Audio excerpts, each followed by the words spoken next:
Hey, hey, hey. How is everybody? Okay, so I'm just a few minutes late. What do you think about this mounting method for a start? Should be fun. I had to get creative. I went over and took the block next door and cut it down. I wanted to do a square piece or maybe an off-center piece, and this is only a 12.5-inch lathe. And so when you think about it, I'm going to take this out of here real quick. To put a square style piece in, it can't be 12 inches square because of the diagonal. We have to go ahead and make sure that on the diagonal, it's still going to fit on our lathe. That one has bit me numerous times before. And so with this square piece, I went over to the bandsaw and I cut it. Let me change this over so you can see the resin that's in there. I think number 2 is my overhead. There we go. So I cut her square and I had to cut it down to about 10 inches so that it would be able to clear on the corners, because I want to leave this square. That's where the wings come in.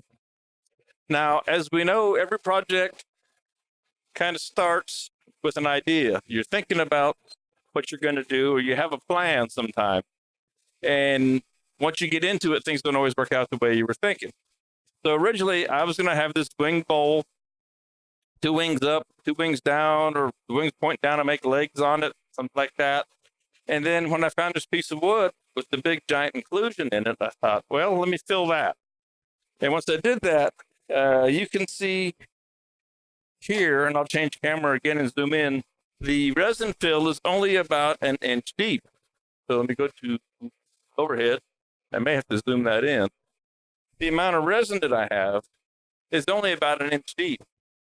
So I think I'm going to have to change my plan on how I design this piece, whatever I build, because I want to keep this resin that's filling this valley in here as a part of the piece, as a feature in the piece. So I have to rethink what I was going to do originally, which is not uncommon for me. And typically you would put, let's say in the simple fashion, you would put your faceplate on top. Lost my microphone. Put your faceplate on the top so that you could make your tenon on the bottom, turn it all back around. Well, this top is not flat at all, and the resin is really hard. Without pre-drilling, you tend to break some screws sometimes in there. So I thought, well, how can I mount this guy? So I came up with this idea just a little while ago, and I did some strange things out on the road, and I've been finding lots of uses for these bowl jaws that they weren't maybe necessarily designed for, but it works well. I thought, well, what if I go ahead and mount this piece in these jaws? That's a way to hold it, bring my tailstock up.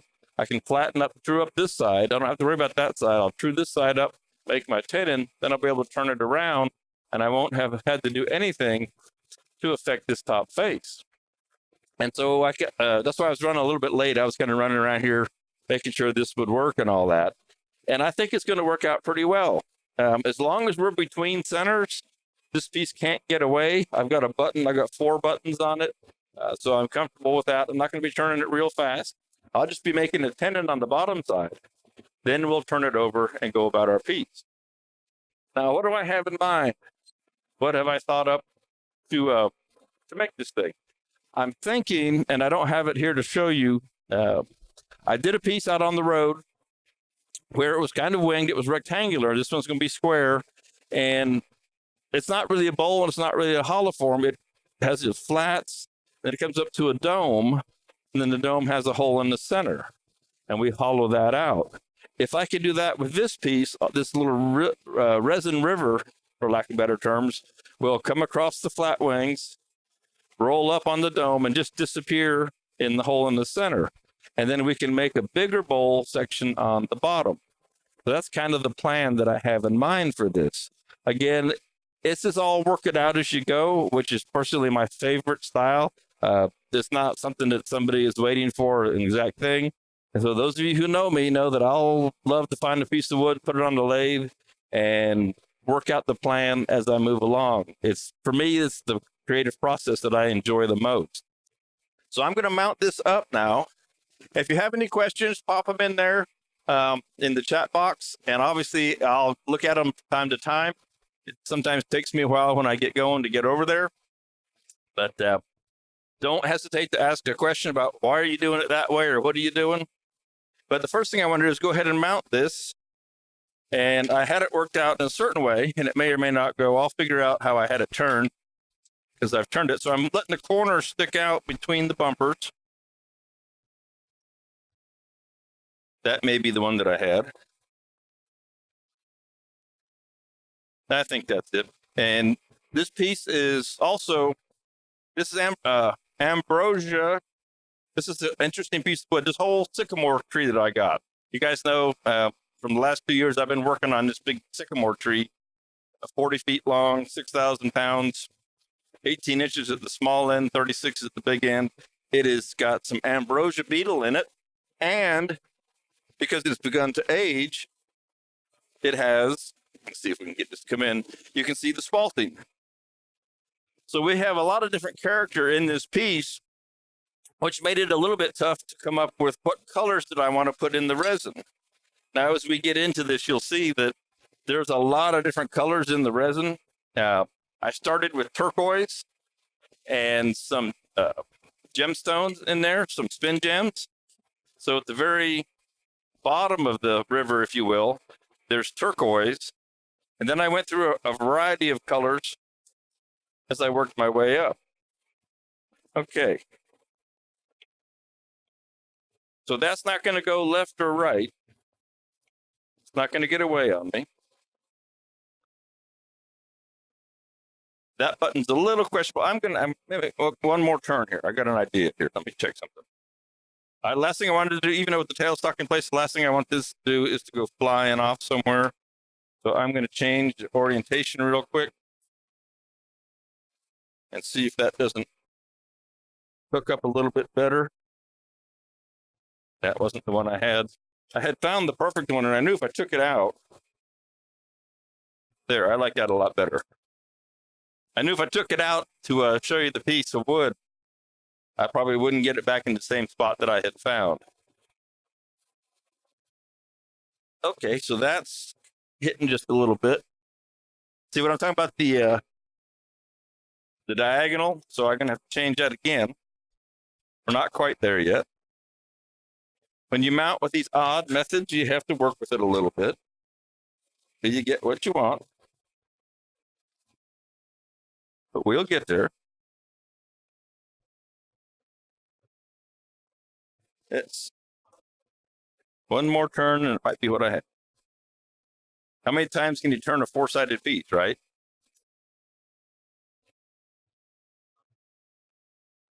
Again, it's not a super strong grip. We want to make sure everything spins. When I bring the tailstock up here, which is I'm going to do in just a second, after I've got these about as snug as I want. Again, it's not going to turn fast.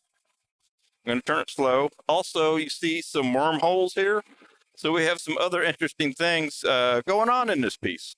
So who knows what we're going to run into. Get that one more little twist. I'm going to stop right there. Who knows what we'll run into on this guy today. Throw that faceplate down.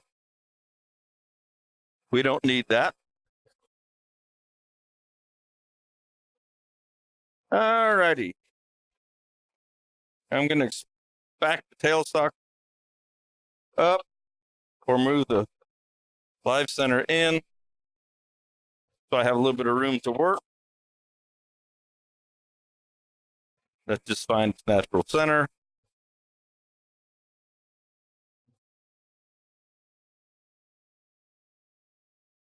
Again, this mini lathe is sitting on a stand on little rubber bumpers. It has a little bit of vibration to it from that. I will eventually be bringing one of the big 18-inch lathes in here. I just haven't got to it yet. So we'll change this over. And you can see how we've got her mounted up there. Now, I did do a little test run earlier, speed-wise and vibration-wise. So let's see what we have here. I've got this thing turned all the way down. And you see I get some vibration, but not horrible, not horrible at all. And that's about 455. So let's see what happens as we go up. There's 500.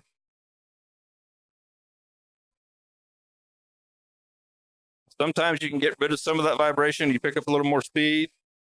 So that's 700. 700, that's not bad. That will help cut this because we have these gaps, all the corners, wherever we're cutting air, we want as much speed as we can get, but we still want to stay safe. 800 RPMs is the maximum recommended speed on the easy jumbo jaws. So 700, we're not over the limit of those jaws. It's a good speed for cutting at. And I think that'll be all right. And I'm going to double check this because it's a little bit different. It's not your everyday mount. And I want to go ahead and make sure that this guy, doesn't go anywhere. The last thing I want to do is get hit or show you something that's bad. But I think this is okay. And you can also, I don't have them here with me. Yeah, I do. Here's another thing you can do. These are, you can see this, the hollowing extensions for this particular product from Easywood Tools. So if I had a hole like this one right here, that one right there, I could almost have gotten that in there. And that's the only one. So had I could have used these and I would have definitely had a touch all the way around, but I'm comfortable with what I've got for the amount of time I'm going to work on it. But you can use these. It looks like they're about 2 inches long, and that'll give you a lot more reach on these jaws for holding these crazy things. One thing I found to do with this system for my resin pieces where they're hybrids and I had a piece of wood sticking out the top, I would let the whole piece sit on top of these bumpers, the rubber bumpers, and then I would actually hold the piece with the extender. So the extender is what would be actually grabbing it from the sides and compressing. That way my piece of wood could be on the inside and not touch. Seemed like a pretty cool idea at the time. All right, so first method or first mission here, we just want to get this cleaned up. What can I use? I've got my Carter and Son high-speed steel tools here. I've got my Easywood tools here. I can really use any of them. Which one I choose is going to be a matter of preference for what I'm doing. I think based on what I've got here, sometimes people think I'm a little crazy that it flies in the face of convention, but that's all right. For roughing something out that's like this, I'm going to use my number one hollower, real small CI5 cutter. It's the carbide cutter from Easywood.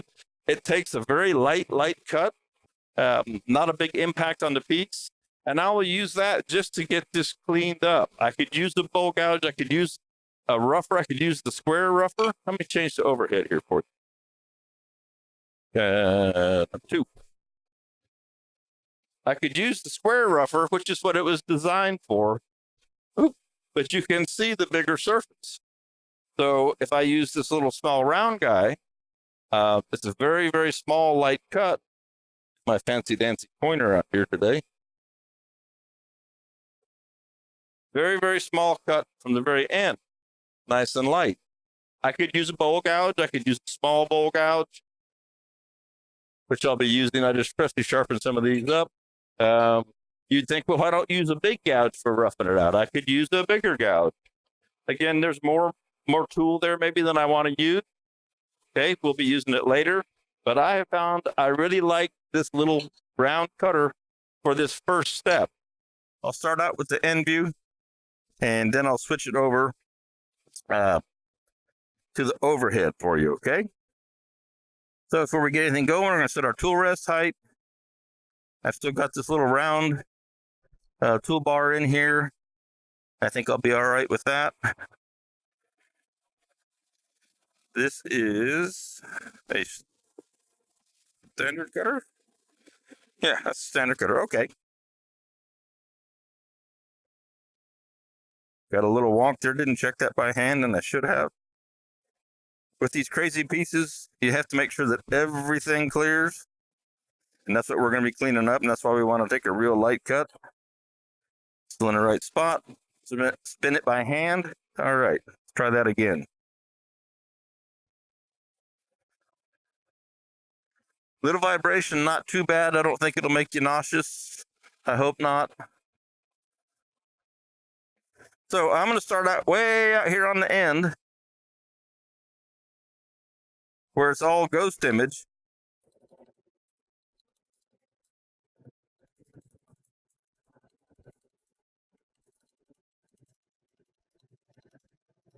And get an idea of where I'm cutting and where I'm not. I'm going to make a pass in and a pass out, and then I'm going to stop. And I'm going to take a look at, so I have a reference. I want to know what I'm working on. How much am I hitting on this first pass? Okay. So let's stop and take a look. So you can see we're only cutting this little section. This is the high spot, obviously. We haven't touched any of the rest of this yet. Just that one section.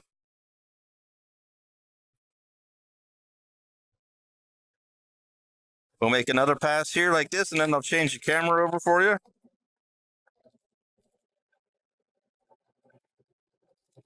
Again, you see I've got 3 fingers on top. A little finger and my thumb are just kind of behind it. They don't need a big death grip. You need to be relaxed. Wood turning is supposed to be fun and relaxing.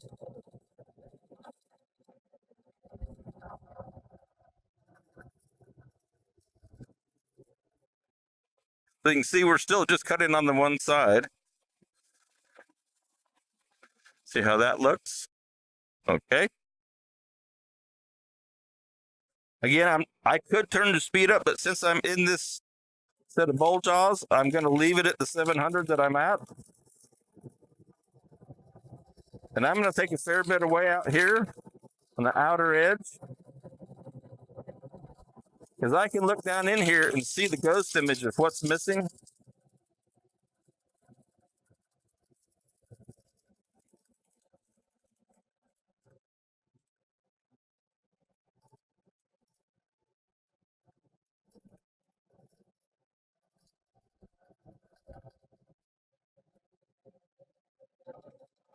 Okay, you know, you might be wondering, well, what if it didn't have that Easy Wood tool?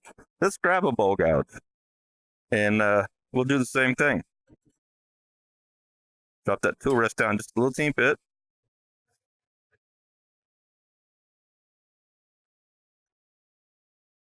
Using kind of the tip of the tool in the wing.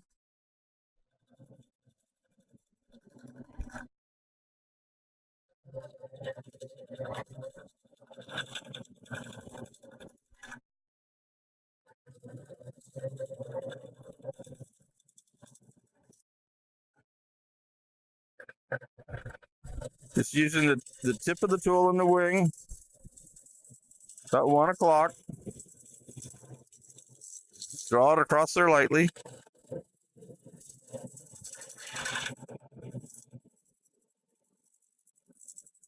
Let's stop and change cameras and see what that's looking like on the face.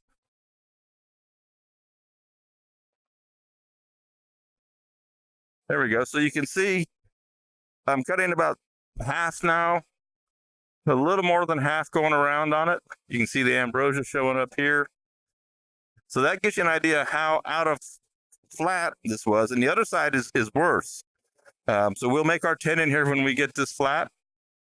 Like I said, we're going to leave this piece square unless I change my mind along the way. But that's what we got going. I'll leave it this way, and we'll take some more out. Get this trued up.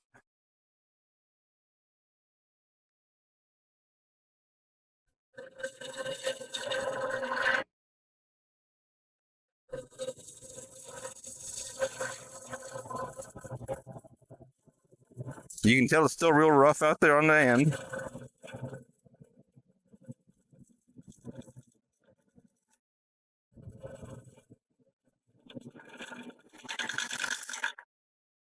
Now let's just because we're having fun and it's about trying lots of different things, remind me not to walk in front of that camera.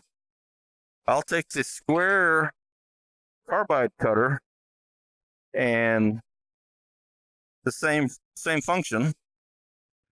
So it doesn't, I don't say it doesn't matter, but there's a lot of different ways to do the same thing, depending on what set of tools you have. If you'll find that when you work with your tools, over time, you'll figure out ways to do things with it. So this is the square cutter, the rougher.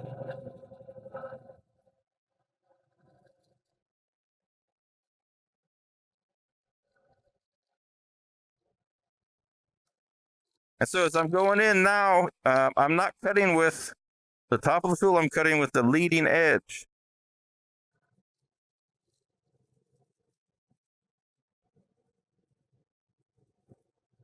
Doesn't like that, so I switch over and cut with the point and push in instead.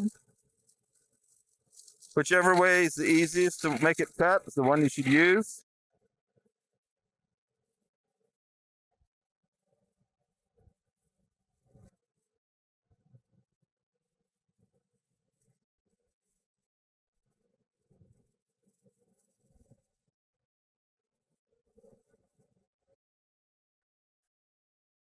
Let's see what we got going on here. Give you an idea.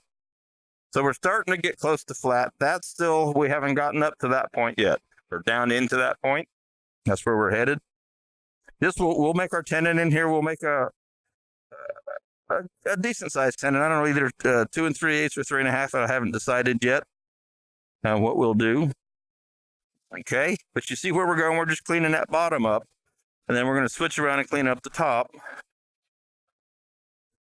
In with the carbide tool again.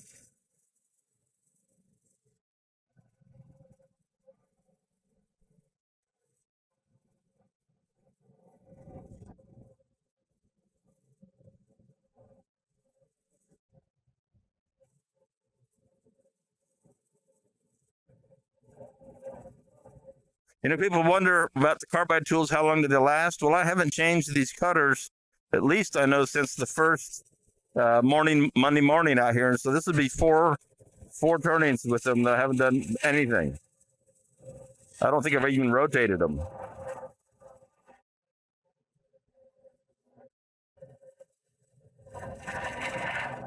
And I'm going to stop right there because I'm thinking about my tenon now.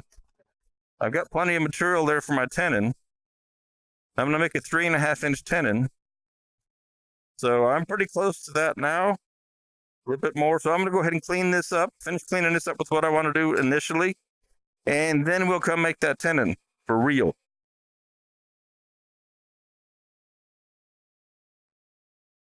Let's switch tools again just for fun. I'd like to change it up.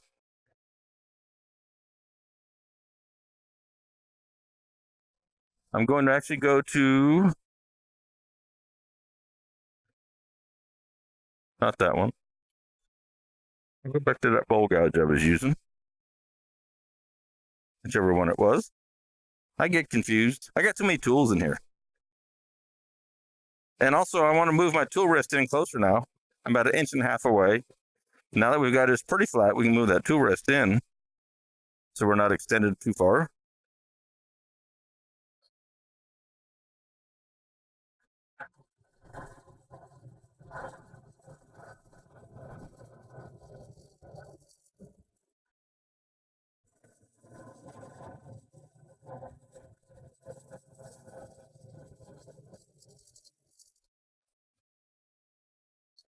And the whole time I'm working, I'm kind of starting to think about, what do I want to do with this thing?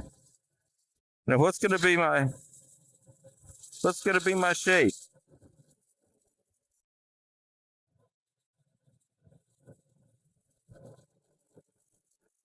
So I'm pretty close to the length of the tenon that I'm going to need there. Change over to a top view so you can see that tenon starting to emerge. Top view is number 2. So you see the tenon starting to emerge. Now it's bigger than it needs to be at the moment.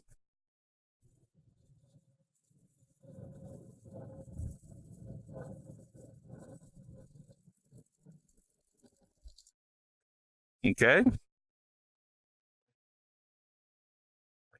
So we've gotten rid of all the flats, and now here's the wormholes showing up.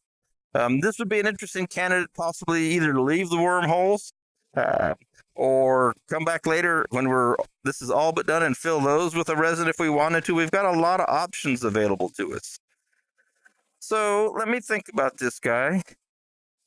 Sitting here thinking about, because when I turn it around, I won't be able to get to this bottom side. So I'm going to do whatever it is I want to do to this bottom side here pretty soon while it's in this setup. Let me go ahead and make my tenon. I'm going to go ahead and make the tenon so that I know what I have to work with. I'll know where my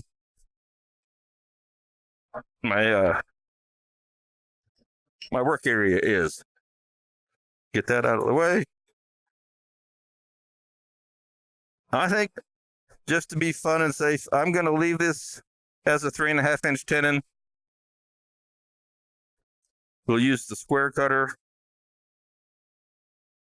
I'll try and keep my hands. Oh, you can see there. Well, let me go to the end though. I go to the end where you can see this getting cleaned up.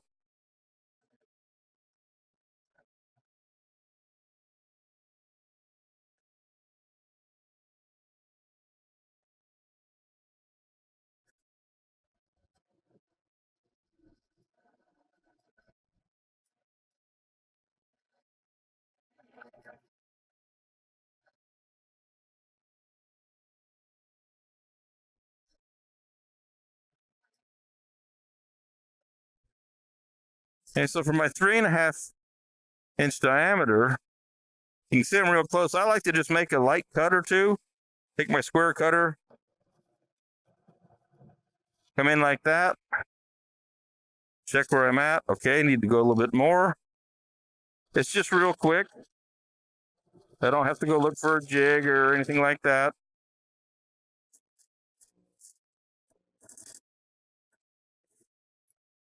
That's just about right. The tick more off of there. Okay. Now I hear this thing, vibrating and bouncing. I don't know. Like I said, I haven't changed this cutter in a long time. It might not be super sharp. So what if I decided I wanted to use my bowl gouge? I use a little bowl gouge here. This is one that I've got ground. It's a 3/8. I got a pretty flat profile on it. I don't know if it's hard to see there. And I can actually come down this wall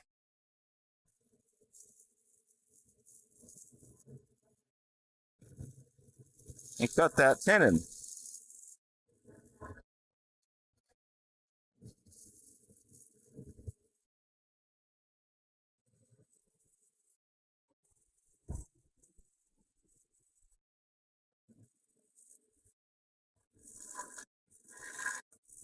This wood has gotten pretty hard since it was green. It's a little light on the tool there. Let me move this tool rest in. A little bit closer so I don't have as much overhang.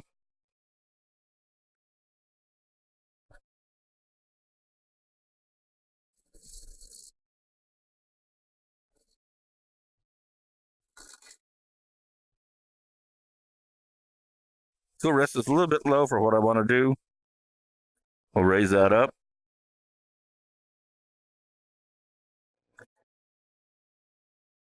There you go. And I'll zoom that in so you can see the tenon a little bit better being made. There you go. Hopefully the autofocus handles being that close. Let's see what happens. Okay. Stay with me, cameras, and we'll be all good.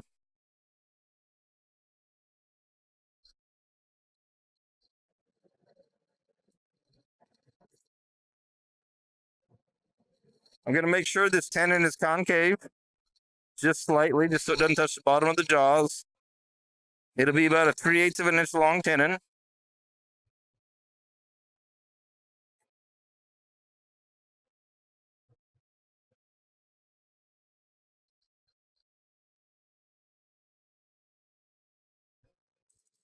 Okay, I do like to use the square cutter for the final cuts on the tenon because it gives me my dimension.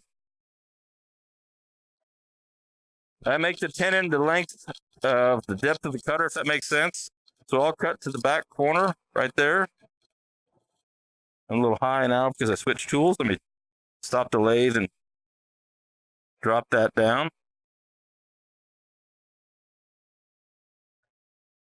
Don't want to be sticking your fingers in there with that thing turning.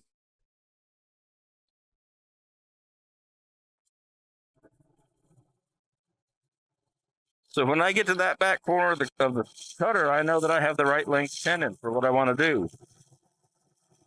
That'll give me the best grip without having any extra.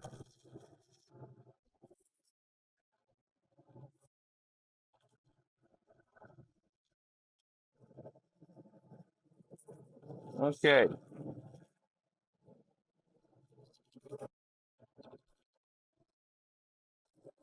That looks good. Nice flat shoulder for the jaws to sit on. It's very important that you have a flat section right here, a nice flat section for those jaws to sit on of your chuck. Now I'm going to make this a dovetail, this area here, because the jaws are dovetailed. So I'll use a little detail tool for that. Try it center. Drop the tool rest down a little bit more. So making this dovetail, about 10-degree dovetail for the jaw. For the jaw chuck jaws, I should say. And that little button in the center, I'm going to make a little divot right there because I need to reline this sometime. It's the center, so I always do that. Double check everything here. All right, so my tenon is made, my flat surface is made. So now I have a decision to make, and I'm going to take my mask off and think about this for a minute. Talk with y'all. Now that I've got this, I have to choose how much material to take off of this depth. Again, my resin, you can see it here a little bit. Yeah, you can see it there. So I have to decide what I want to do with this profile on the bottom, because once I turn it around and put it in the chuck, I can't really get in here as easily. So I have to think about this. What do I want to do? And part of me, I mean, there's a lot of ways you could go, and it's just completely up to you what you do. If I want this resin to be showing, and I'm going to think out loud here, and I'm going to make a dome out of that piece. So I'm going to draw on here for you. Let's say I want a dome that goes like that. And this would be my wing, and I'm doodling and thinking. So I could have that dome stick up. The resin would run through, but now the resin would run out right there. And on the other end, it's even shallower. So what I think I should do is make the top section very shallow. Get rid of that one. And we'll bring the bottom, voice cracked nicely for me today. We'll bring the bottom pretty far up. Okay, so now this is going to be, I don't know if you can see those marks, like great doodle in here. This will be the solid section of the piece. This will be the wing right here. It goes all the way around. This will all be cut away. It'll all go away on both sides. So it'll flare up. We'll have a solid section here. We should still have the resin coming down across this end. We'll have a small dome going up in the center. And we may not have any on the end. It may taper off on this end right here, but that's okay. That's what makes it kind of a natural, organic look, if you will. And I always love the fact that I don't know exactly what I'm going to get. It's nice to have a plan of some sorts.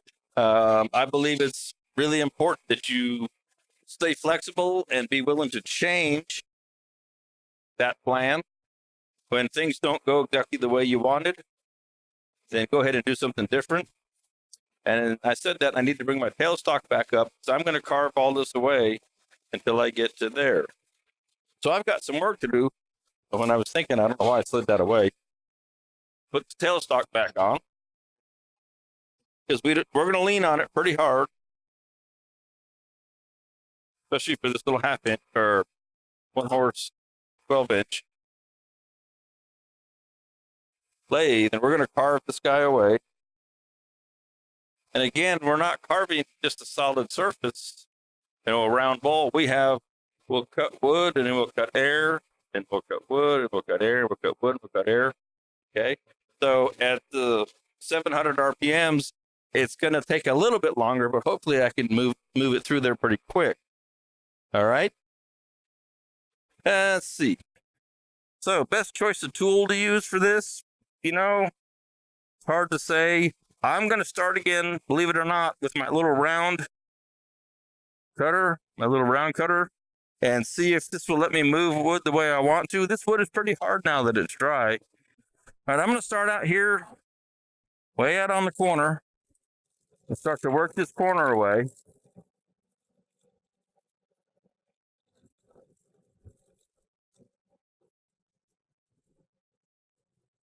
Let me see if I can go up to 800 with this, which is what the maximum they recommend for the jaws. I get a little vibration up there, but it might cut just a little bit better for me.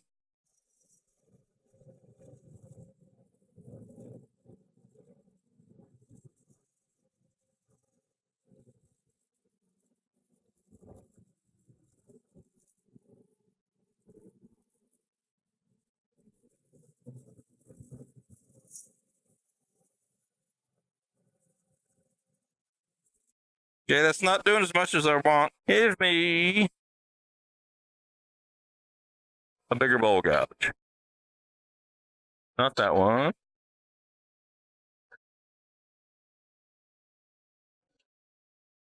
Give me this one right here.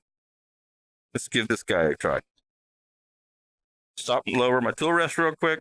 I'll keep changing tools around until I find what works best.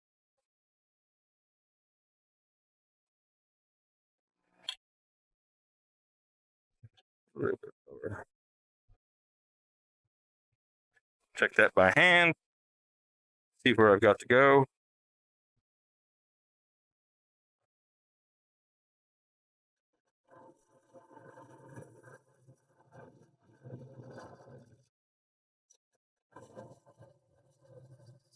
And I have to keep in mind that I want a bowl shape on the bottom here. So I'm kind of going to make myself a little reference point for a flat section. So what I'm doing is, this is where I want my chuck jaws to sit. So since I'm making a profile, I need a starting point. Let's leave that much material, good 1/4, 3/8 of an inch for the jaws to sit on. Okay, and that tells me where I can work to.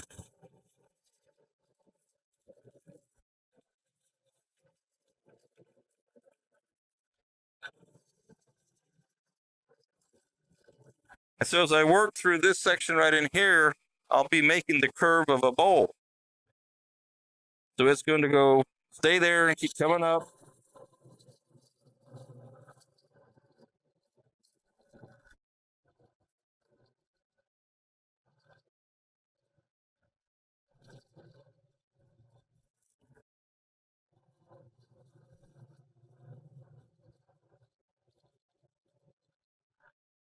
I'm going to move my tool rest so you can see as those corners are getting cut away.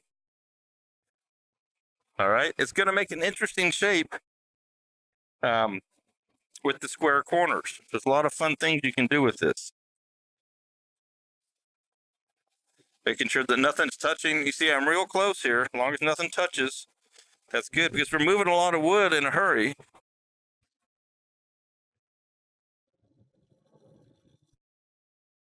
I'm starting from the outside now, coming in very gently.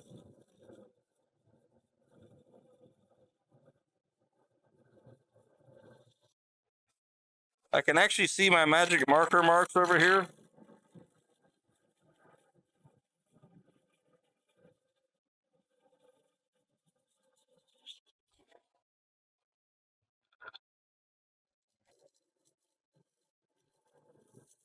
And you can see that my bevel's riding along, supporting the cut.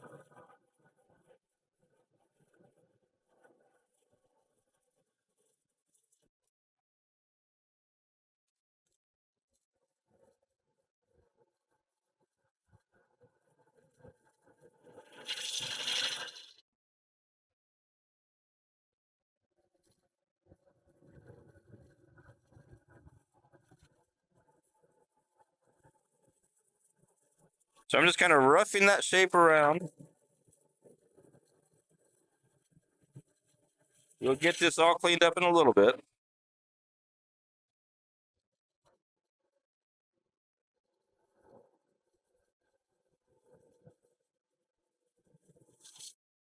Okay, just stop and take a look at what things are looking like.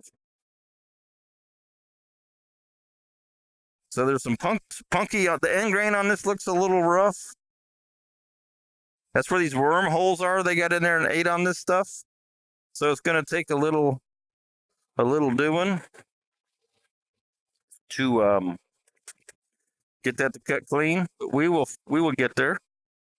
Move my tool rest over again. And here shortly, I'll switch over to a smaller cutter. I'll switch over to a smaller bowl gouge and see if I can't clean that up real well. But we're still working on shape right now.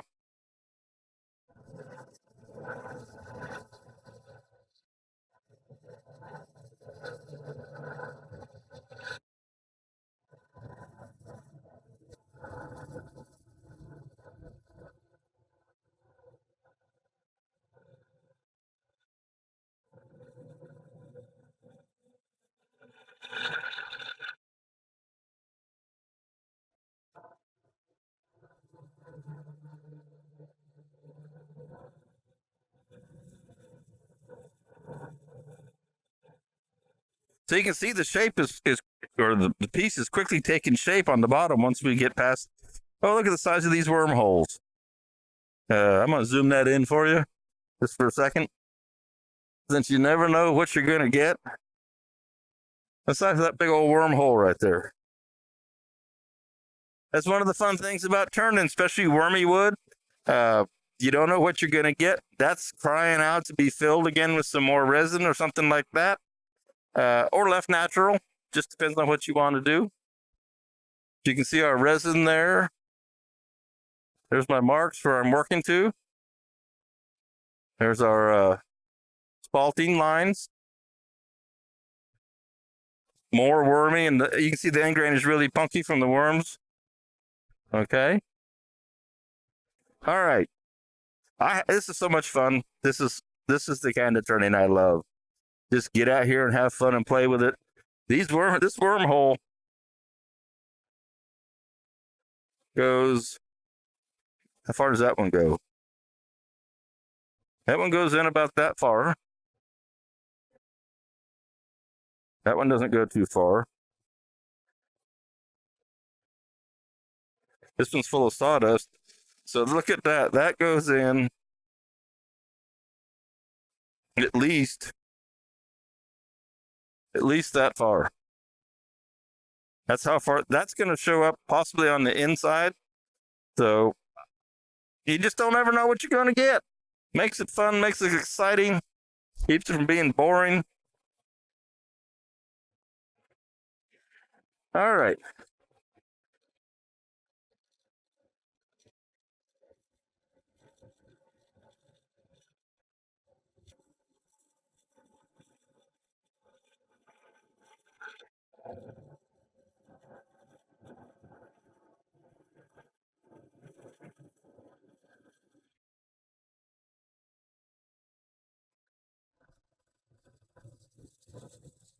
So as I get closer and closer to the shape, I make lighter and lighter cuts. I'm actually paying attention to make a cleaner cut.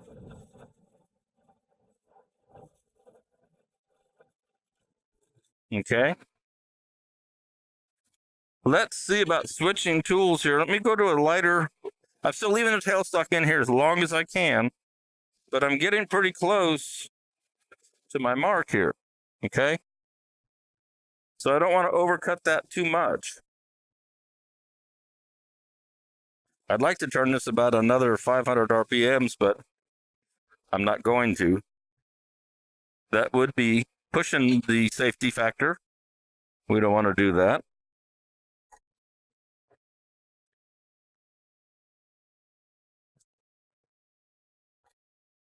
Let's see how this does.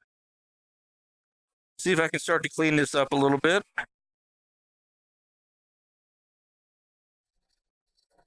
Lighter tool, smaller tool, lighter cut, cleaner cut. slipping on the floor.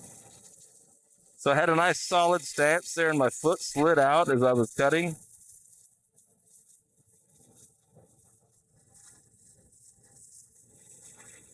Now my right hand is holding the tool, just hit the hand wheel. So I start to run into a problem with the hand wheel back here. And that's where we'll have to take the tailstock away pretty soon.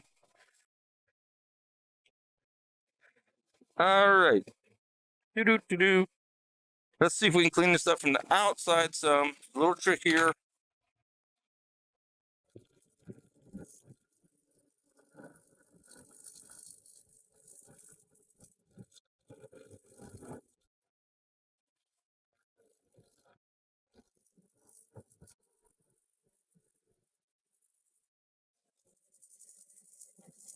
It's all those wormholes right there.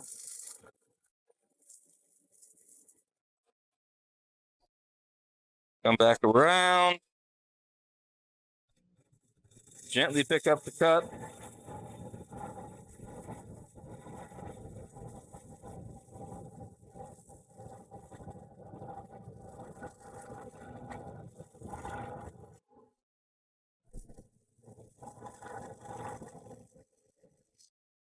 Okay, I'm gonna have to go ahead and take the tailstock off here to finish this up.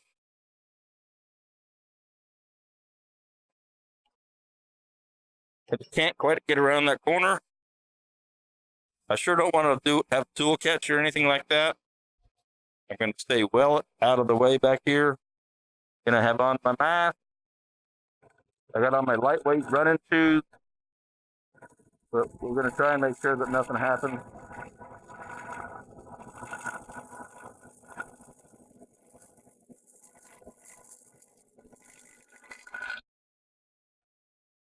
The very edges I can clean up from the outside. Okay.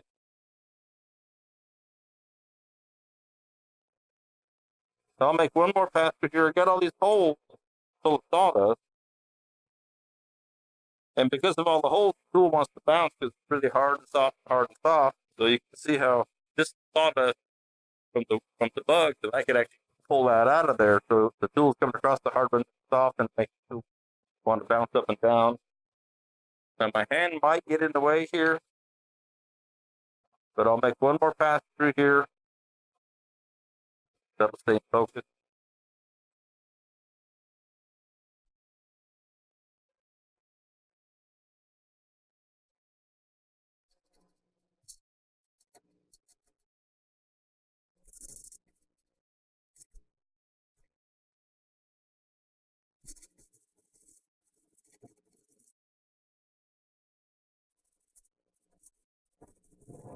All right, so we're happy down in here. That's pretty nice, clean, smooth.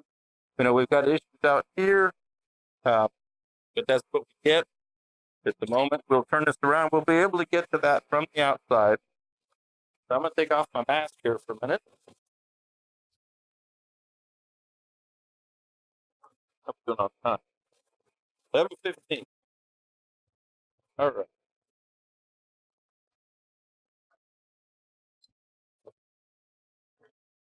So I'm having fun working. I tell you, it doesn't get any better than this for me. Give me a weird project. Not sure what it's going to be, but the outcome's going to be get to think and be creative all along the way. If the holes go through, I would fill them with a gel. This was the liquid, the Chroma-Craft LV. I would fill those holes with the GV, the gel version of it. And that wouldn't run out of the holes. So even if the holes went to the inside, I would leave it finished all but just a little bit. And I would go ahead and pack these holes. I'd clean them out and I would pack the gel through and it would come out the other side. But it's such a thick gel that it's not going to run all over the place. It'll stay in those tubes that the worms made and it'll fill them up. And then all I'd have to do is come back and do either just a little bit of turning or a little bit of sanding on there to clean up where that extra resin came out.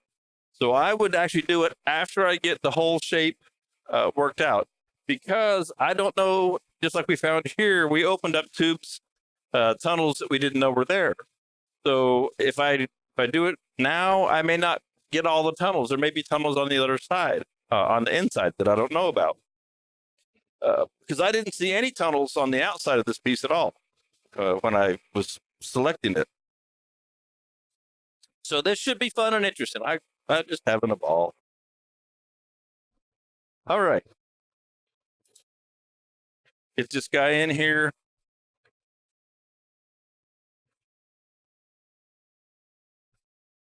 See, and the top of this is way out of whack. So that'll be the first thing we do is get that trued up.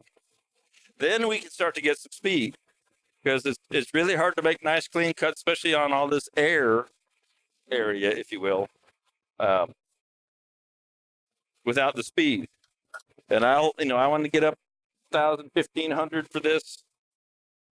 I won't turn it at 3,000. Good, won't do it for you. Let that crush on there pretty well. Let's see what that does. Whenever I change a piece over, I always start back to the lowest speed, which in this case, it's on the middle belt on this guy. It's 470. And I'll bring the tailstock up. But let's see where we get. So the vibration on the machine went away at about 1150. Okay. So 1150 is probably where we'll start. That'll make this a lot easier to clean up. All right, we went past that harmonic, if you will. And we'll be using again that we'll be using the tailstock. I'm going to go ahead and make sure these guys are all nice and snug.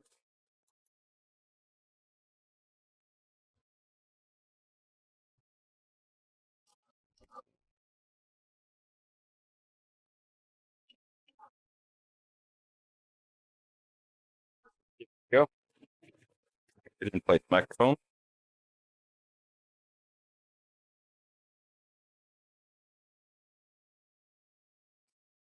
Okay. Get things situated here. What am I going to use? I'm going to use the small round cutter again, like I started with before. See, I've got this big lip. Let me show you here on the end view. Got this big lip, and that's going to be coming right down and hitting the tool. So I want to take as light a cut as I can. I can't do anything about it. But even starting out here at the outer edge, I'm going to hit that big lip. Okay. So that's what we're going to use. We'll use the #1 hollower. Take the edge off of all this. Give her one more twist on the chuck jaws. Make sure we're cut center. Come up just a fuzz.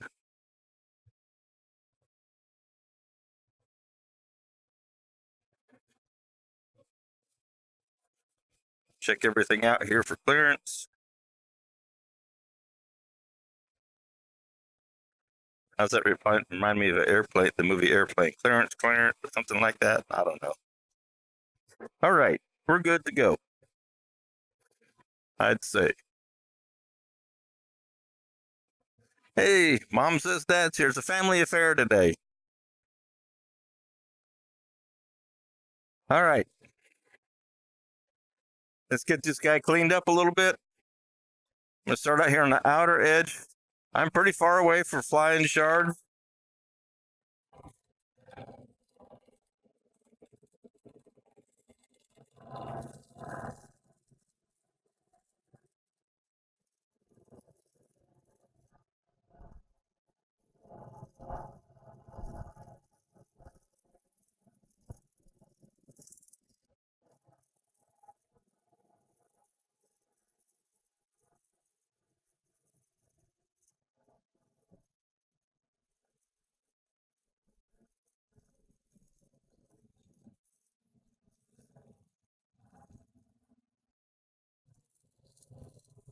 Kind of sounds like an airplane propeller.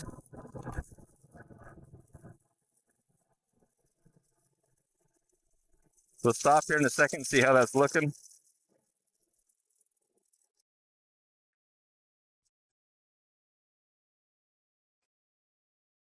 Okay, so we're starting to cut down that edge. That's working well. Now the resin will lose its shine when the tool starts to cut it. It won't be all shiny. Okay, but then we'll polish it up here after a while. So a little bit more. I'm going to get this flat, and then I'm going to come back here to the back side, and I'm going to finish up this section. Let me go overhead so I can show you what I'm talking about.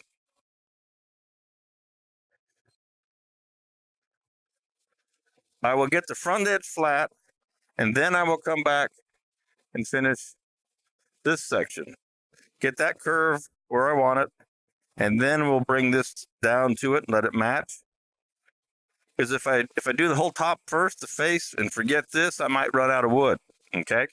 Or have to come up with some crazy shape. So I'll get this trued up, then I'll come back, finish the back side, the bottom side, if you will. Then we'll come in here. And I may change the shape on the bottom side. I don't know. That's part of what we'll just have to see when we get there.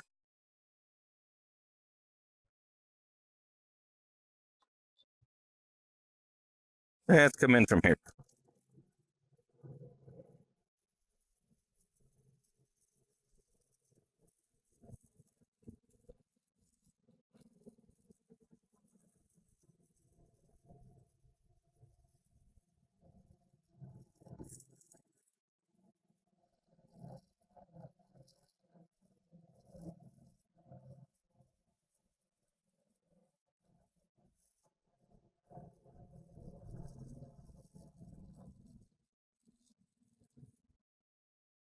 All right.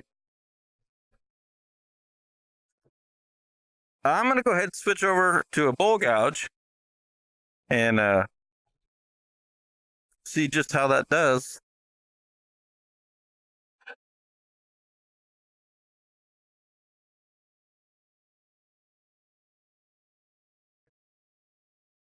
And off we go.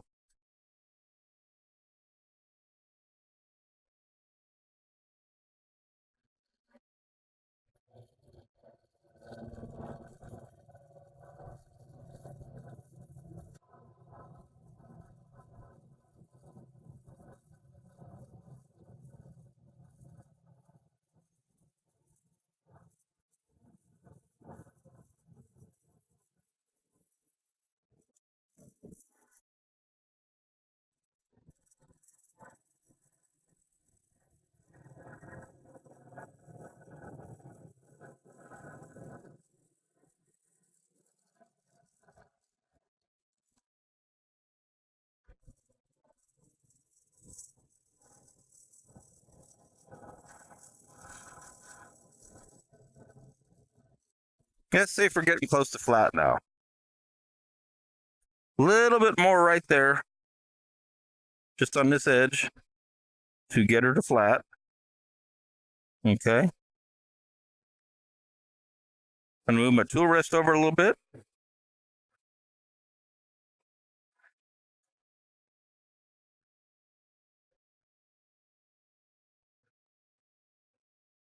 We'll cut that tick off of there in just a second. So I'm looking at that ghost image, and I can come in and watch the cut line.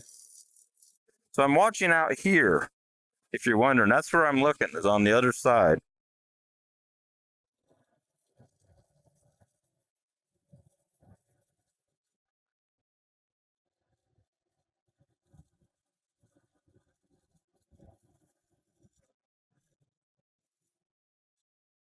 All right. Let's see how we're doing. Okie dokie smoky. We have cut away all the stuff that's right at the edge. So I'm going to come back here to the back side now. And I'm going to finish up the back. Get that where I want it. Hopefully the tool rest and banjo will slide underneath there. Thank you, it does. We're going to work our way into our back corner here. See how I'm setting up the tool rest. Make sure nothing's going to hit anywhere. Doesn't seem like it is. This is the tool rest with grease all over the post. All right, let's get that cleaned up right there.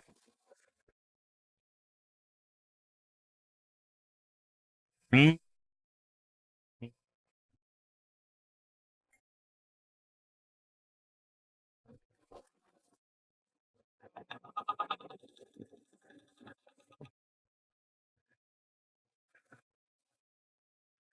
Thought I had alleviated it of that.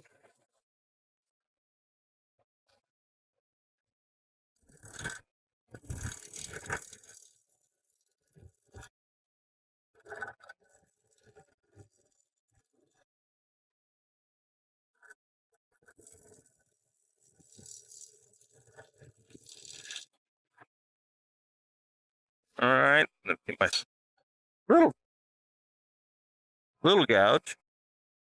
There we are. Come in here very gently.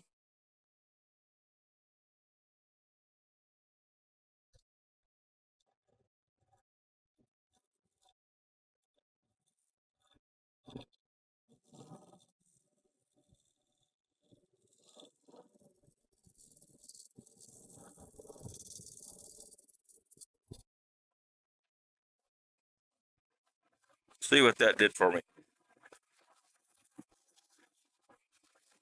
Okay. Get a little upswing there. Little upswing there.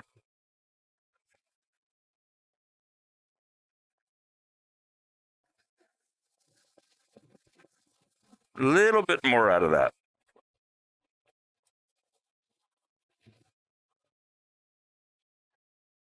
And this one's kind of tough to see when you're starting on the back side.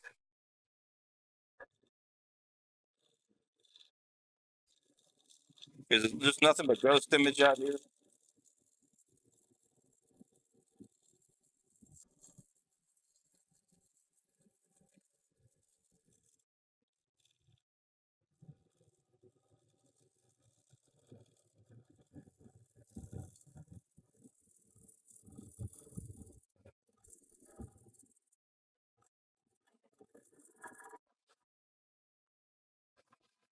All right, that's getting pretty close to what I'm looking for.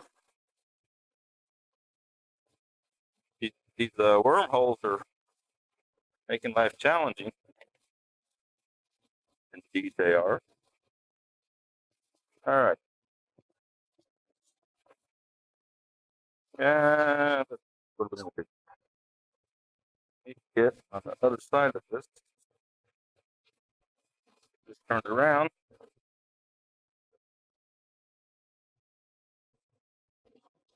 Do it.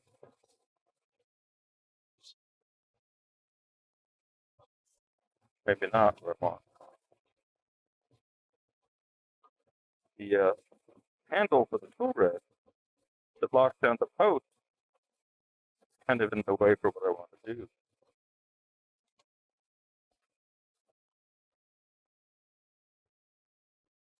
But maybe we can squeak our way in here.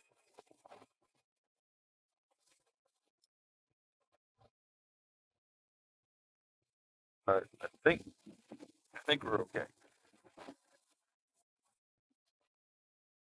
Let's give it a go.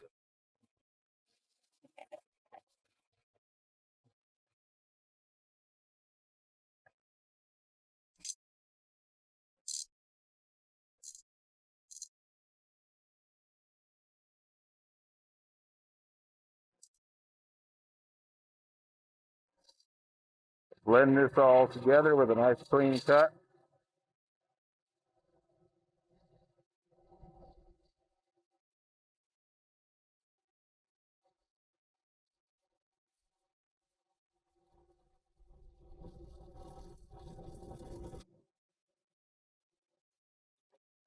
I'm right up against the headstock back here in the back. Got that transition right there. Take a look.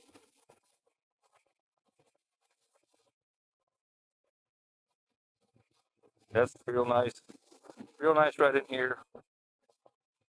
Just a little bit of nastiness right there at that transition. And that's where I'm hitting the headstock. So I may try going to carbide to make that creak Let's see if I have a radius, something real light. Try a radius cutter in carbide here, and see if that'll let us clean this up without getting the tear out.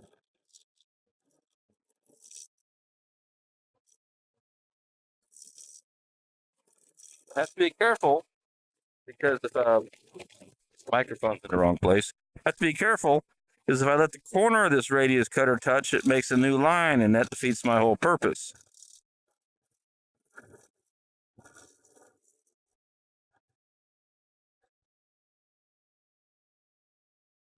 And using a round cutter tends to make a groove.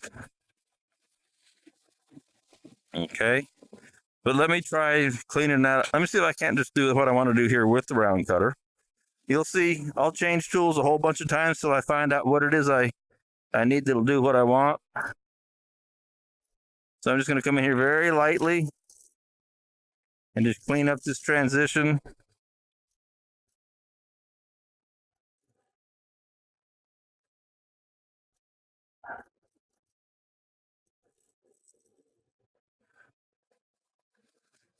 All right. I've got a little bit of tool mark right in that transition there that I'm not super happy with, but I ran out of room with my conventional tool. See if I can't smooth this transition out just a little bit without messing it up, making it worse.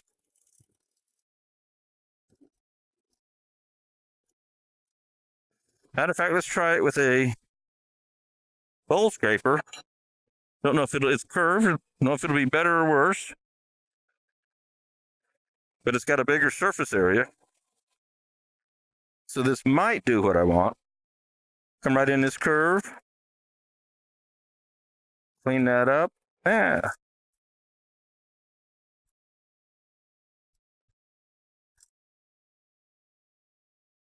It's that transition right there that was giving me trouble. There, that's better.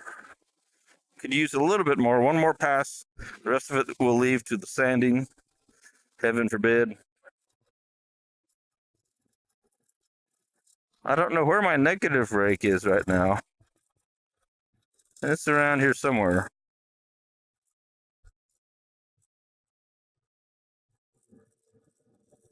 Okay. So that backside, I'm happy with that. We're going to leave that alone. All right. Back to the front. Now we have to figure out just how much of a dome can we put in this guy? What's going to happen? I may change that now that I've spent all that time on it, but you never know. I'm thinking out loud. I'm honest. That resin right there can be the top of my dome where I hollow in and go inside this guy. All right. So, change my tool rest around while I think what it is I want to do.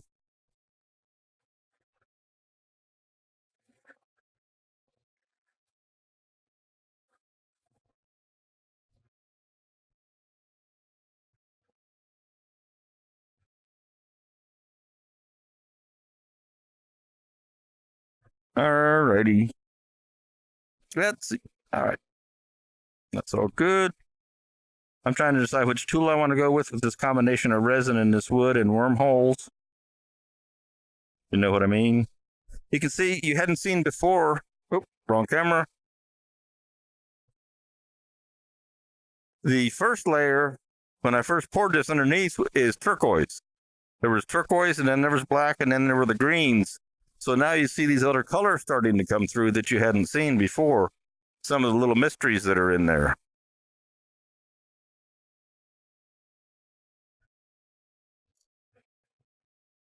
Lower that down just a little bit. I'm going to mow some of this away, make a hump up here in the middle. Okay.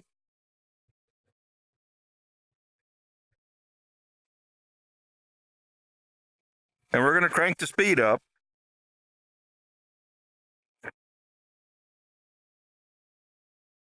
So that's about 1,600.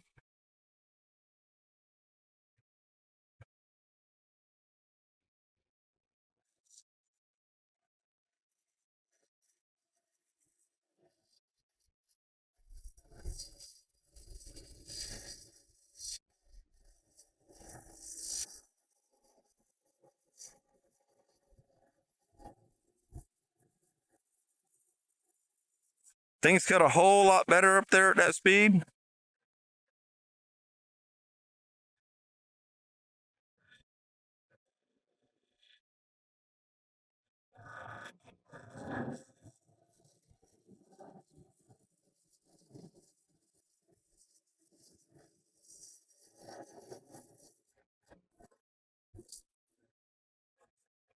One thing I want to make sure that I do, and I'll show you here now because we're getting close, on these corners, let me go to the overhead so you'll see.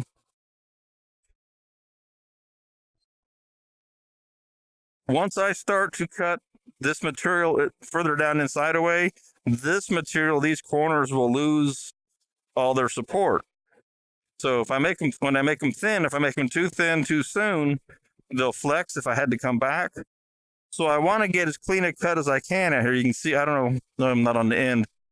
There's some torn out grain right there, but it's only the one. Okay. So I want to get these where I want them before I take away this mass in here. Plus I want to make this little curve of the bowl blend in. So again, we'll go back to the end shot. And you'll see as we carve this way. And I'm using Carter and Son 1/2-inch gouge right now.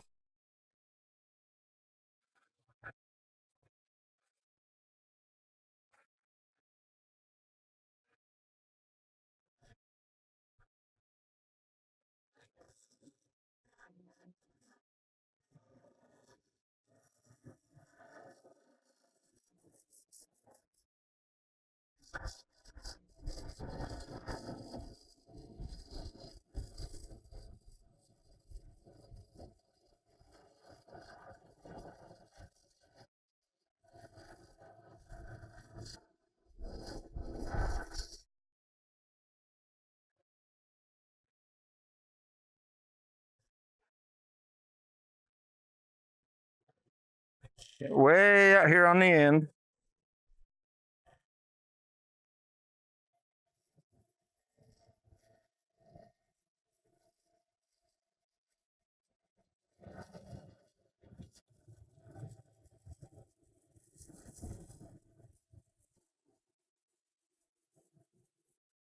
All right, that may be about all I can do on the, or I'm going to do on the wings.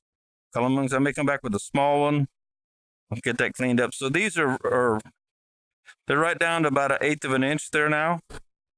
Okay, that magic mark will get sanded away. Let me go overhead and you'll see how thin the corners are. I mean, you can go thinner if you really, you can see how thin they are. Figuring against my finger. You always get a little natural extra width right there in the center on a piece like this. And see, I got wormholes in here, so I have some structural issue. So I don't want to push it too far, okay? So I'm going to clean this up with a small gouge to make the nicest, cleanest cut that I can make. And then I'll move my way to the inside. Let me change that so you can see what I'm talking about. Number 3, please. Thank you. So I'll clean this up, this area right in here. Then once I get that cleaned up, I'll leave a little edge, but it'll be inside the wing, and that'll be done. I won't come back to that. Okay. Then we'll do what we're going to do in here.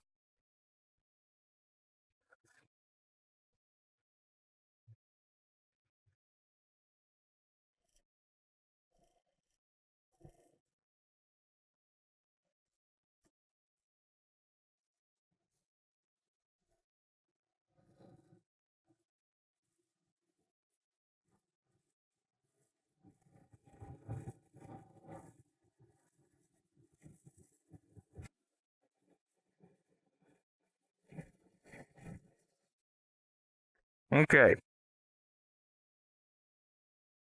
That's about as good as I'm going to get today with that.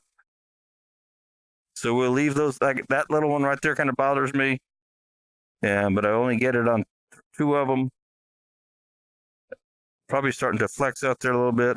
I'm afraid if I take another pass in there that I might, but I'm going to.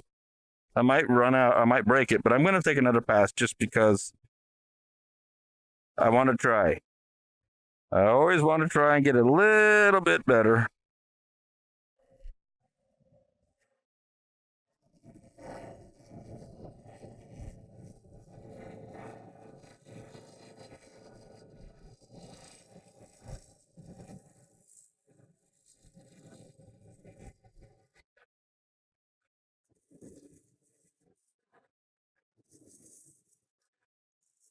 Changing that profile right there where the 2 bowls come together.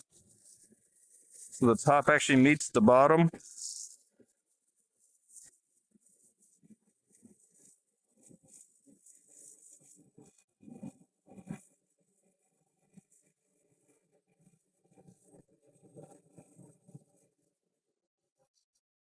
Okay. One thing I was talking about earlier, and I'll show you when this stops, you have to be really careful with your hand, your palm. You can see my hand right there, my palm on the tool rest. It's only about a 1/2 inch away from this corner. And when you start concentrating in here where you're working, it's very easy for your hand to slip over. And when that corner of this piece hits the palm of your hand, you're going to know it in a big way. Okay. All right. So we'll just have to clean that up. That's starting to flex. Let me see if that scraper, that bowl scraper that I was using earlier, that might do it. It might clean that up for me. We'll go ever so gently. It could use a little quick hone. I think I'll use my diamond card here real quick and give this a quick hone and give myself a little fresh air out of the mask. So my diamond card should be hiding right in here. There it is. My trend diamond card. These projects are great fun. You know, it's challenging because there's a risk that you might break it, but that's what makes it exciting and fun, you know.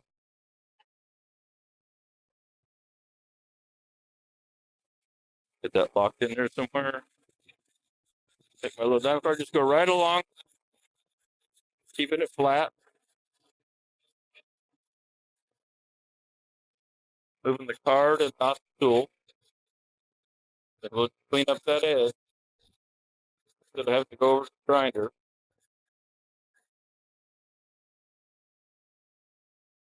Yep. Saves you a whole lot of steel. Oh, my microphone fell. There. We're just cleaning up that top edge. You know, it's got a hollow grind on it so you can see where you maintain that edge.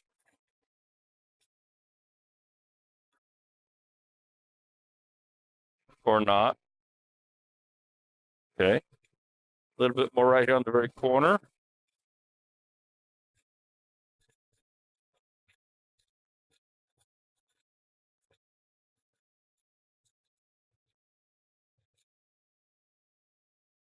Work my way on back around the whole corner here again.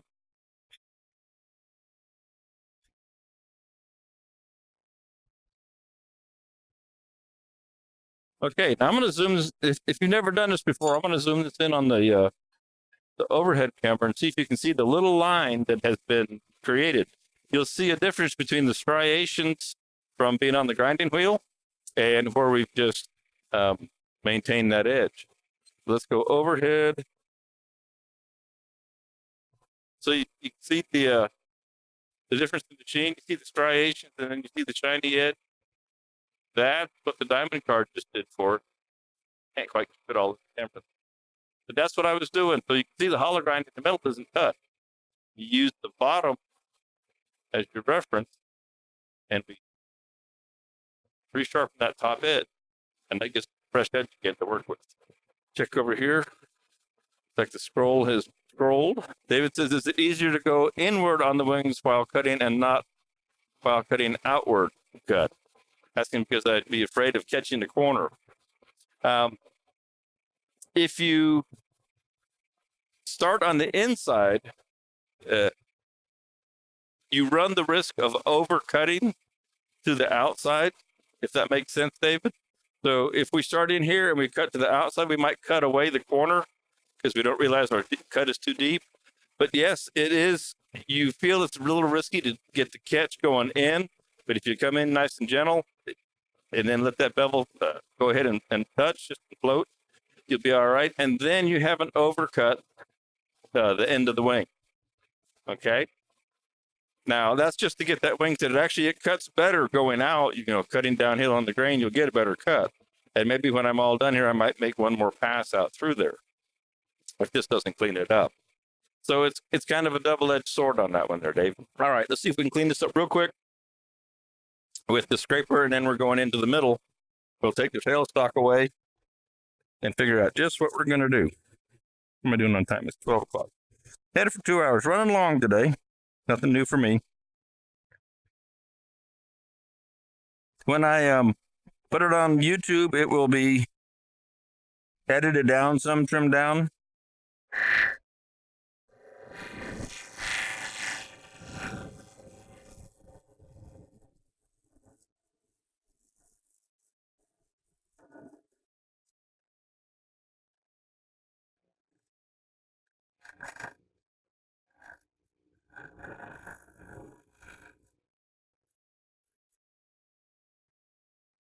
That sounds like it helped.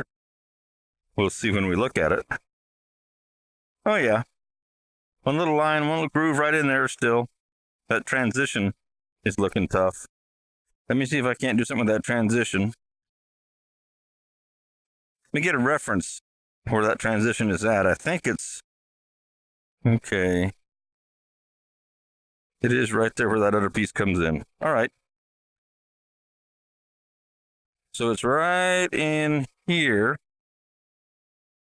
Looking at the bottom. I'm looking at the back side as a reference. So right there, that transition.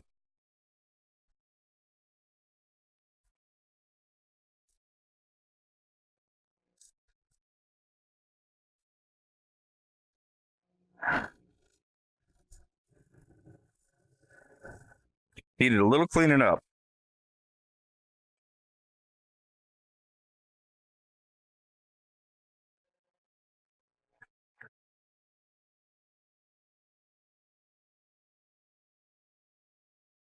Now, of course, I made a line going out to my wing. See, that wing will flex now.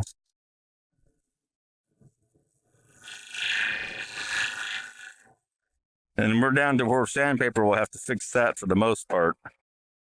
But that worked. That cleaned that up. Okay.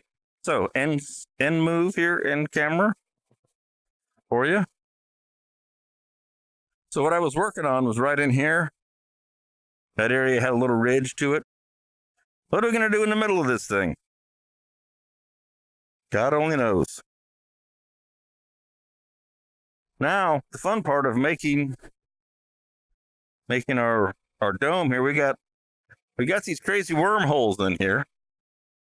And I want to still hollow this out. I mean, I got a bowl here inside, but I don't want to have a real big hole.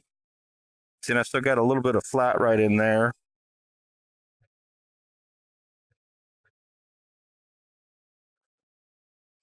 So I want to change this profile some more. Try and keep myself out of the picture.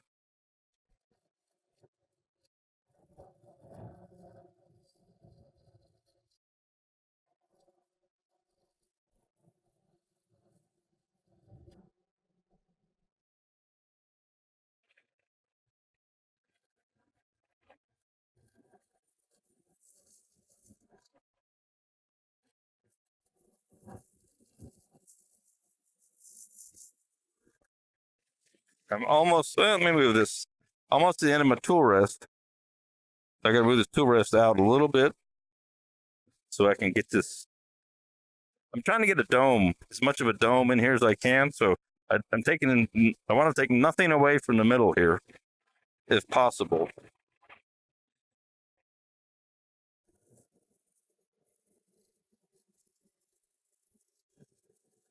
You want to see that from the overhead? If it's not too far out of the way, let's go overhead for you. And I may have to adjust the camera. We'll do whatever it takes. Okay. Now you can see what's going on from either angle. All right.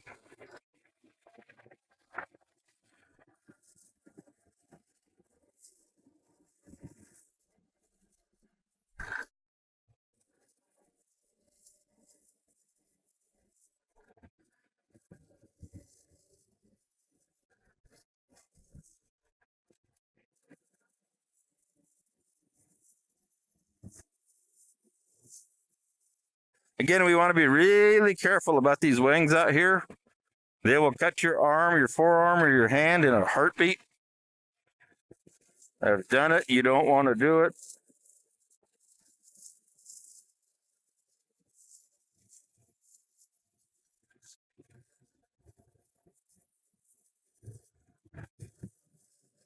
So what I'm doing is I'm taking as much wood away here as I can so that I can get as much of a dome in this area. So even if I have to go under a little bit, I think that's what I might do, but I don't want to run out of resin. So this is my catch-22. Okay. So I'm down to the turquoise here. All right. Big old giant wormhole. Pretty turquoise and black.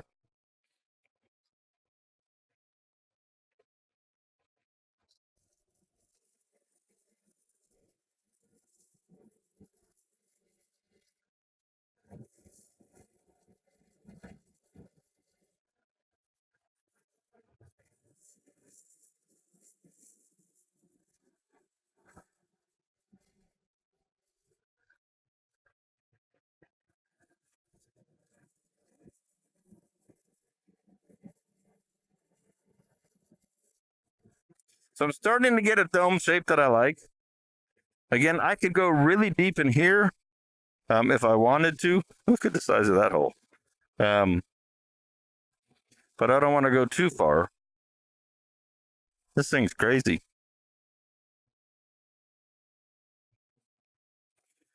It's got a nice curve. So it's kind of getting, I wanted this curved in these wings. So I'm getting some of what I wanted just by default. I don't want to take, that's got to go. Let me switch over to a smaller tool here. I want a lighter cut for this.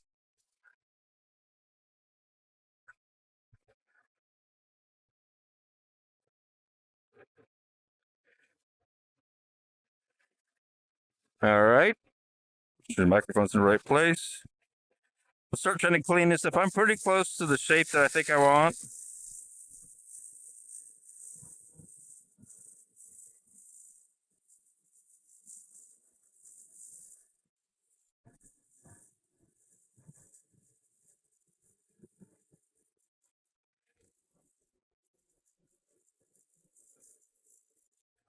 Again, we have two distinctly different densities. We have resin and we have sycamore with wormholes in it, which makes the tools really want to float and bounce quite a bit.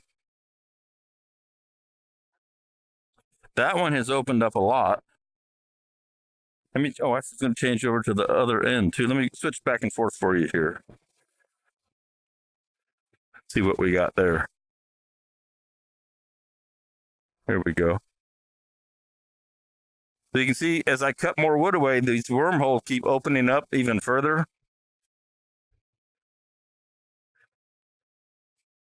This can be left natural, or we can fill these, and it's not so small and thin yet that it couldn't be turned again to clean those up. So we haven't completely removed that as an option for what we're doing.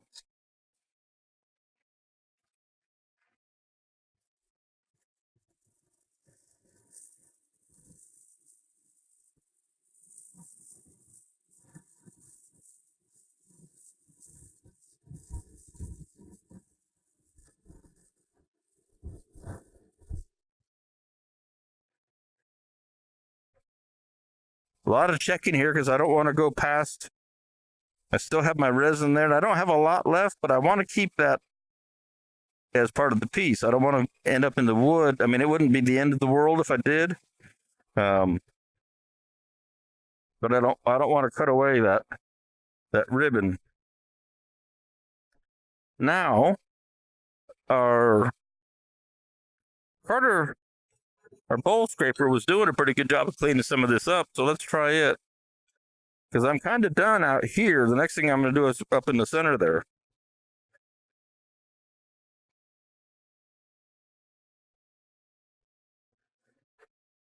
So let's see if we can clean this up a little bit.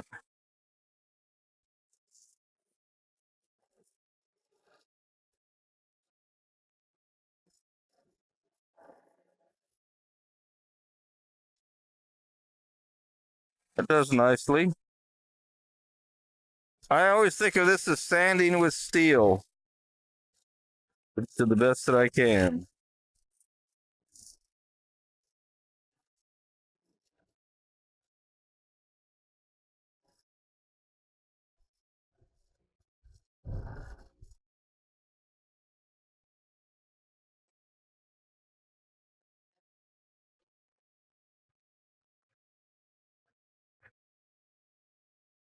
Okay. I got that little wing, that mark where I started right there. That kind of irritates me. The thing in between is smooth for the most part. The resin looks great. The wormhole's there. I'm afraid if I go out here on this wing, try and get rid of that, I may just make it worse. I'm going to take one pass at it, and then I'm going to leave it for the Sandman. I'm not afraid to say, I think I'm going to mess it up if I do any more.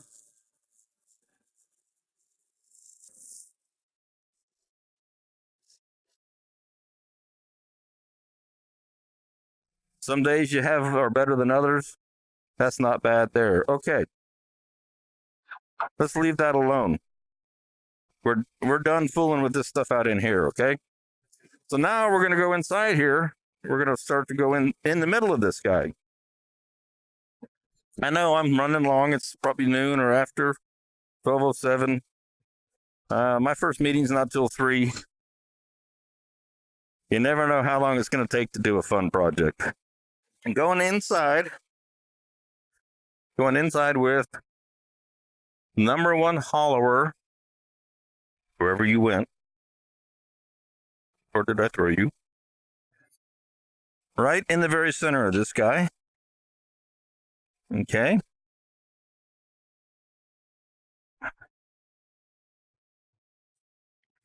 To make our entry area.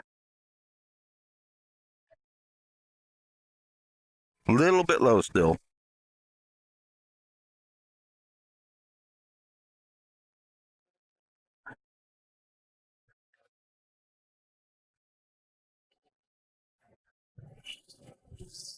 So let's say we want to make a hole, who knows?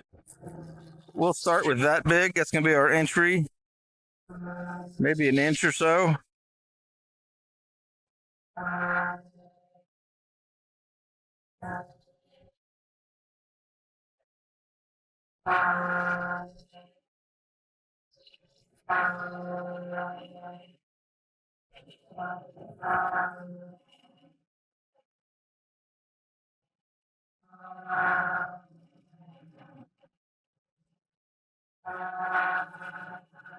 So it's not really a bowl at all.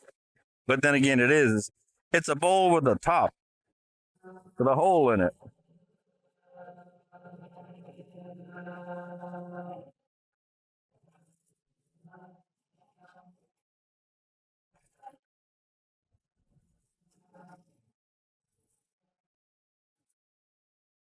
So the question becomes, is it a bowl or is it a hollow form? I don't know. You tell me. So I still have that flat section right there. Okay. So I need to bring this whole top down until that section goes away. All right. I mean, I have to, but I should. So I think I will go with a radius negative rate cutter. just to flatten this top off. I just want to get that to where it's not shiny so I know that it's uniform. Okay.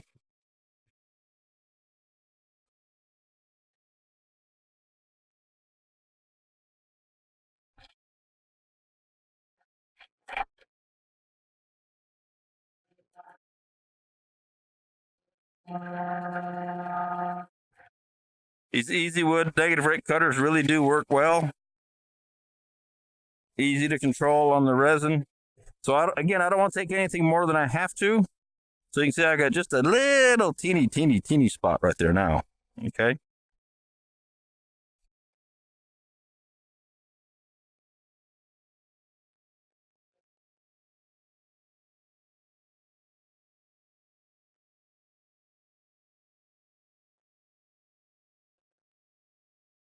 That should just about do it. Okay, cool. So there's our top profile for the most part.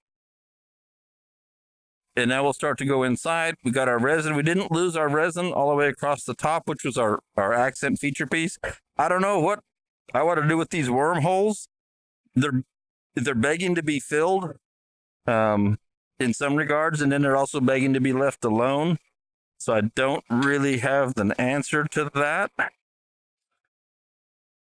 But I do know is there's something really soft down in the middle of that. I'm going to grab a number 2 hollower, which has a standard cutter on it, not a negative rake. And I'm going to reach in here and take a little bit of this inside out. And I don't know that we'll completely finish this because I may save this and do some more filling on this.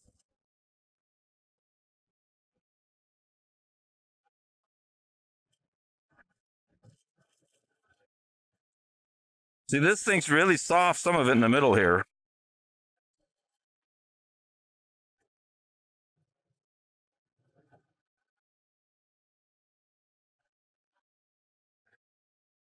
Amazingly soft in the middle.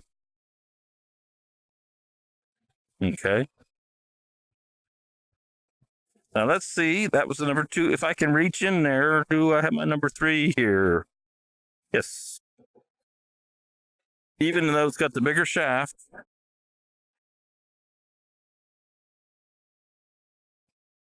It's stiffer. So let me see what I can do to just move a bunch of material out of there real quick.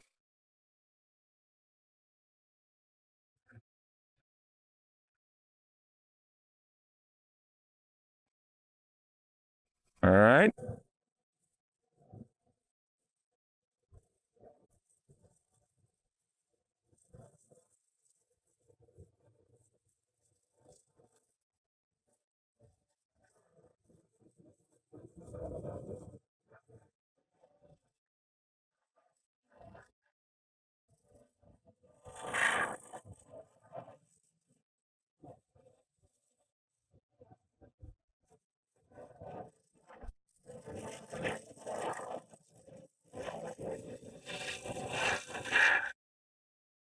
Come out very carefully so you don't beat up your little hole there. And that's working pretty well. So I think what I'll do is it'll take a while to hollow all that out. So I don't think I'll spend that much time today. I'll do it not here live because it's already after 12. But I think I'm going to stop turning. That's what I would do. There we go. I would keep on hollowing all this out till this whole piece inside was hollow. You can see the overhead. If I do number 2, I would go ahead and hollow all the way back down through here, and in this curve that we have here. Okay. And then I'm going to debate on whether or not I fill these holes with more resin. Like I say, I could make some really nice other accents. I could do another color. I could put a black in here that would really be kind of striking if I filled those with black to go against the natural color of the sycamore and the greens and the turquoise I have here. Same thing with the bottom. So there's a lot of different things I can do, and I haven't turned it so far, and I haven't sanded it obviously that adding some resin to it to fill these other voids is out of the question. It's not out of the question at all. What I want to do is see if there's something I can throw on here so you'll see how that will be shiny. I was thinking I had brought some lacquer in here. I just want to give you an idea of what this will look like. I'm going to take it off the chuck so I don't get it all over the lathe. Give you an idea of what it's going to look like once it was sanded and polished and all that. And then I can show you, you can see the different profile now and how the wings, I'm looking over the monitor over there. You see how the wings tip up just a little bit. There's our backside. Okay. Here's our resin face. Let's see if you get it, where you can see it the best with the light. There we go. And this is just a little bit of lacquer. This won't hurt anything for what I'm doing.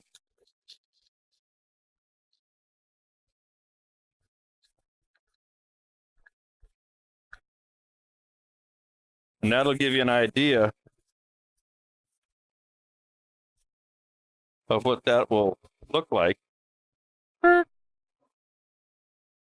And I'll go overhead so you can see it up close. But you get that natural, that beautiful wood, and then the colors of the resin. And again, the wormholes that are over here right now, we could put a nice black line in there. I'm gonna spray another coat of this on there real quick.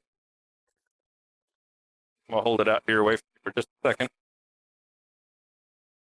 Get it good and wet. And I'll bring it back in.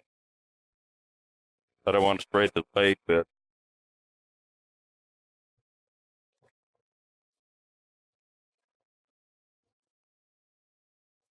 There.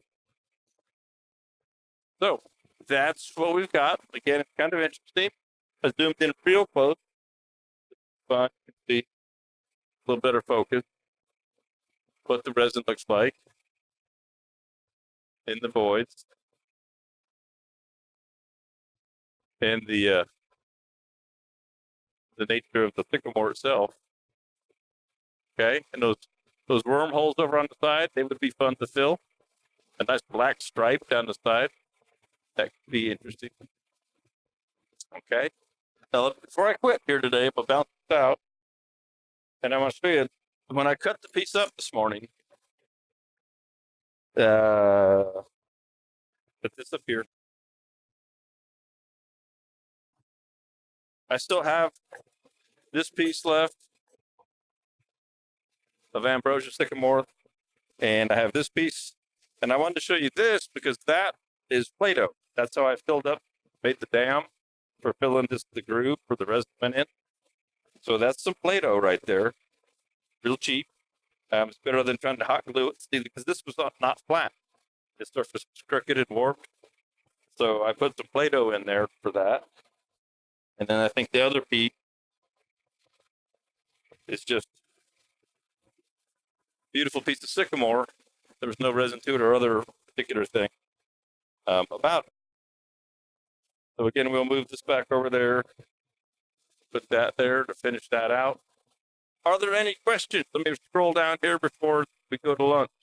We will check out. I'll flip over so that I can wave goodbye to the front. And we'll say good day. And thank you very much. And I hope you enjoyed the project that I did here today. And one of these days, you'll see it finished up with some black stripes and stuff like that. See you now.